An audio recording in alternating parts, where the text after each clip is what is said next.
फकीर सखी हो और मेहमान नवाज हो, यानी दुनिया आवे खा खा जावे ते राजी होवे बुल्ला।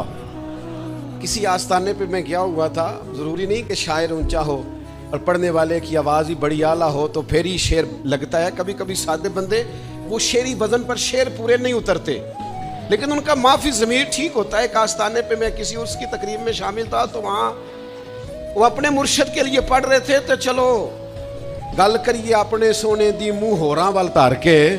वो तो अपनी बात कर रहा था, हम अपनी बात करने लग गए, हमें अपने वाले याद आ गए। वो कहने लगे सैयां दूरों दूरों आवन, अल्लाहू दा विरद पुकार दियां ते मेरे पीर दा लंगर जारी, कई खा खा शुक्र गुजार दियां।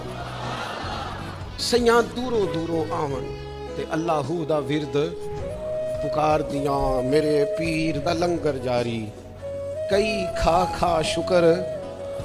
दरवेश सखी होता है, मेहमान नवाज होता है। मेरे नबी पाक अलैहिस्सलाम ने फरमाया, जो अल्लाह और आखिरत पर ईमान रखता है ना, उसे चाहिए अपने मेहमान का एहतराम करे। जो घर आ गया है उसकी इज्जत करे, जो दरवाजे तक आ गया, जो आ ही गया, उसके लिए फिर अपनी आंखें बिछा दे, पलकें बिछा दे, दिल निकाल के सामने रख दे। मेहमान नवाज हो, मेहमान नवाज। फकीर मेहमान नवाज होते हैं, कुशादा होते हैं, दस्तरखान वसी होते हैं, उनके लंगर चल रहे होते हैं, वो मखलूक को बांटते रहते हैं, वो खिलाते रहते हैं। क्यों भला?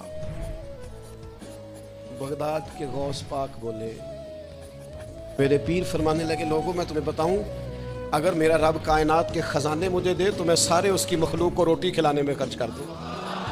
मैं किसी को भूखा ना सोने दूं, मैं रोटी खिलाऊं अल्लाह के। दुनिया आवे खा खा जावे राजी होवे बुल्ला।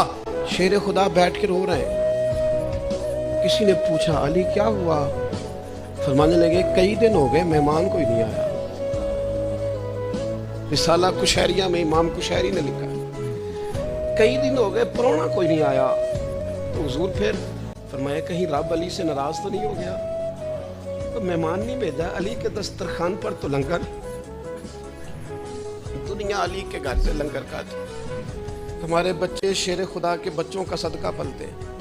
फरमाया, कितने दिन हो गए परौना कोई नहीं आया, लिहाजा परेशान हो कि कोई मेहमान आ जाए तो कोई तसल्ली हो जाए।